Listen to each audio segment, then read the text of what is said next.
Knowledge about Islam کے معزز ناظرین السلام علیکم۔ دیکھتی آنکھوں اور سنتے کانوں سے آپ سب کو دل کی گہرائیوں سے خوش آمدید۔ ناظرین، کسی زمانے کی بات ہے کہ ایک شہر میں ایک کافر تھا جو اپنی ذہانت کے سبب بے حد مقبول تھا۔ اس کافر کی اہم بات یہ تھی کہ وہ مسلمانوں اور اسلام کے سخت خلاف تھا اور اکثر بیہودہ سوالات نکالتا اور لوگوں کو چیلنج کرتا کہ میرے سوالوں کے جواب دیں، اور اس طرح وہ اپنی غلیظ سوچ سے ان سب کو نیچا دکھاتا اور یوں اس کو اپنی ذہانت پر بے حد غرور تھا۔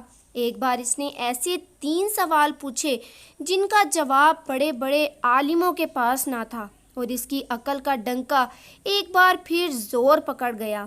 سوالات کچھ یوں تھے۔ اس کا پہلا سوال یہ تھا کہ جب کسی نے اللہ کو دیکھا نہیں تو تم اپنے کلمے میں اپنے اللہ کی وحدانیت کی گواہی کیسے دیتے ہو کہ اللہ کے سوا کوئی معبود نہیں؟ اس کا دوسرا سوال یہ تھا کہ جب ہر چیز پر اللہ قادر ہے اور جو کچھ بھی ہوتا ہے وہ اللہ کی مرضی سے ہوتا ہے، تو پھر کسی بری بات کے لیے انسان کیوں قصوروار کہلائے گا؟ اس کا تیسرا سوال یہ تھا کہ جب شیطان آگ سے بنا ہے اور اللہ کہتا ہے کہ اسے قیامت کے روز جہنم کی آگ میں جلایا جائے گا، تو اس سے اس کا کیا بگڑے گا؟ بھلا آگ کا آگ پر کیا اثر ہوگا؟ یوں اس نے اپنے سوالات پیش کیے، لیکن کوئی بھی اس کے سوالوں کے جوابات نہ دے سکا۔ کچھ دن گزر گئے۔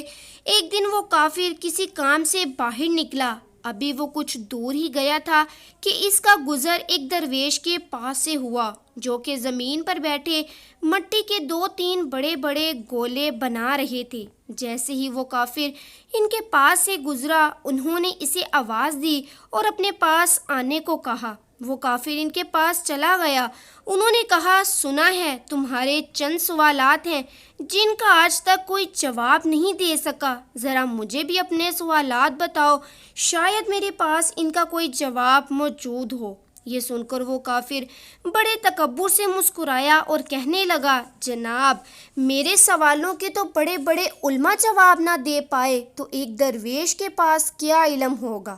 یہ سن کر وہ بزرگ مسکرائے اور کہنے لگے، اپنے سوالات بیان کرو۔ اب ایک ایک کر اس کافر نے اپنے سوالات دہرائے۔ وہ کہنے لگا کہ میرا پہلا سوال یہ ہے کہ جب کسی نے اللہ کو دیکھا نہیں تو تم اپنے کلمے میں اللہ کی وحدانیت کی گواہی کیسے دیتے ہو کہ اللہ کے سوا کوئی معبود نہیں؟ میرا دوسرا سوال یہ ہے کہ جب ہر چیز پر اللہ قادر ہے اور دنیا میں جو کچھ ہوتا ہے اللہ کی مرضی سے ہوتا ہے، تو پھر کسی بری بات کے لیے انسان قصوروار کیوں کہلائے گا؟ میرا تیسرا سوال یہ ہے کہ جب شیطان آگ سے بنا ہے، اللہ کہتا ہے کہ اسے قیامت کے دن جہنم کی آگ سے جلائے گا، اس آگ سے اس کا کیا بگڑے گا؟ بھلا آگ پر آگ کا کیا اثر؟ محترم، میرے یہ 3 سوالات ہیں جن کا کسی کے پاس کوئی جواب نہیں۔ وہ درویش بزرگ اسے دیکھتے رہے اور کچھ دیر سوچتے رہے۔ وہ کافر من ہی من میں خوش ہوتا رہا، جس کا اندازہ اس کی مسکراہٹ سے ہوتا تھا۔ ایک دم اس درویش نے اپنے ہاتھ میں موجودہ مٹی کا گولا اس کافر کے سر پر دے مارا اور اس کے سر سے خون بہنے لگا، اور وہ اٹھ کر کھڑا ہوا اور کہنے لگا، یہ کیا ظلم کیا تم نے؟ مجھے تم نے کیوں مارا؟ میں اس کی شکایت قاضی سے کروں گا اور آپ کو عدالت میں پیش ہونا پڑے گا۔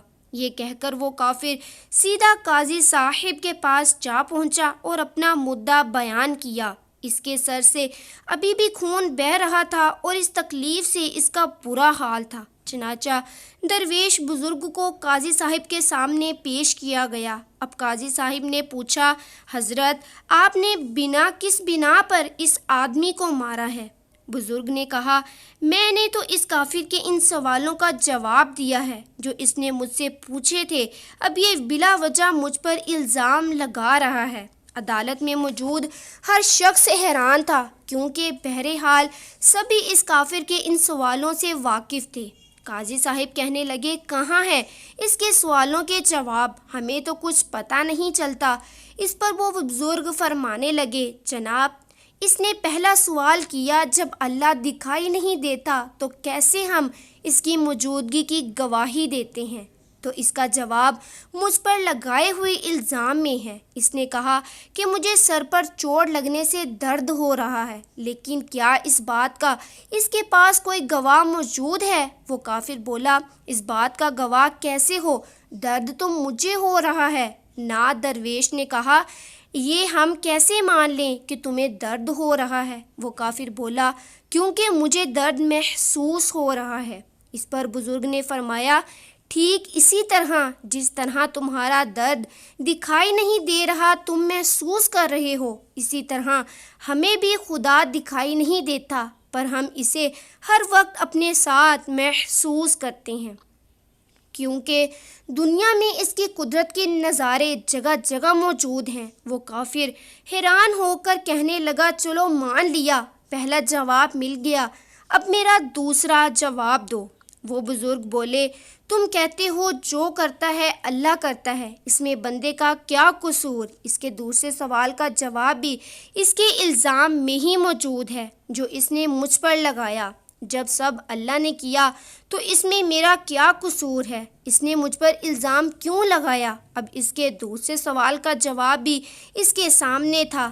پھر کہنے لگا، اچھا مان لیا کہ مجھے میرے دوسرے سوال کا جواب بھی مل گیا، لیکن کیا آپ کے پاس میرے تیسرے سوال کا جواب موجود ہے؟ وہ بزرگ بولے، تمہارا تیسرا سوال یہ ہے کہ جب شیطان آگ سے بنا ہے اور اللہ کہتا ہے کہ اسے قیامت کے دن جہنم کی آگ میں ڈالا جائے گا، تو اس آگ سے شیطان کا کیا بگڑے گا؟ تم مجھے پہلے یہ بتاؤ، تم خود کس چیز سے بنے ہو؟ کافر بولا، میں مٹی سے بنا ہوں۔ اس پر بزرگ نے بولا، اچھا جو گولا میں نے تمہارے سر پر مارا تھا وہ کس چیز کا تھا؟ کافر بولا، وہ بھی مٹی کا بنا تھا۔ اس پر درویش نے کہا، بالکل ٹھیک، جیسے تم مٹی کے بنے ہو اور وہ گولا بھی مٹی کا تھا جس سے تمہارا سر پھٹ گیا۔ اگر تم یہ کہتے ہو کہ شیطان آگ سے بنا ہے اور اس پر جہنم کی آگ کا کیا اثر ہوگا، تو اسی طرح تمہیں بھی مٹی کے گولے سے کچھ نہیں ہونا چاہیے تھا، لیکن تمہارا سر زخمی ہو گیا۔ بالکل ایسے ہی قیامت کے دن دوزخ کی آگ شیطان کو پاش پاش کر دے گی۔ وہ کافر بہت حیران ہوا، حتیٰ کہ عدالت میں ہر شخص حیران ہو گیا کہ کس حکمت سے اس درویش نے اس کافر کو لاجواب کر دیا۔ کافر بولا، میں اپنی حماقتوں سے توبہ کرتا ہوں اور اللہ پر ایمان لاتا ہوں۔ بے شک اللہ جو چاہے اور جیسا چاہے وہی حکمت والا ہے اور وہ ہر چیز پر قادر ہے۔ تو ناظرین، میں امید کرتی ہوں کہ آج کی ویڈیو آپ دوستوں کو پسند آئی ہوگی۔ ویڈیو پسند آ جائے تو ویڈیو کو لائک اور شیئر ضرور کر دیجیے گا، اور آنے والی ویڈیوز کے لیے ہمارے چینل نالج اباؤٹ اسلام کو سبسکرائب کر دیجیے گا۔ انہی لفظوں کے ساتھ اجازت چاہوں گی، اس امید کے ساتھ کہ آئندہ ایک اور نئے موضوع کے ساتھ حاضر ہوں گی۔ تب تک کے لیے اللہ حافظ۔ اللہ پاک آپ سب کا حافظ و نگہبان۔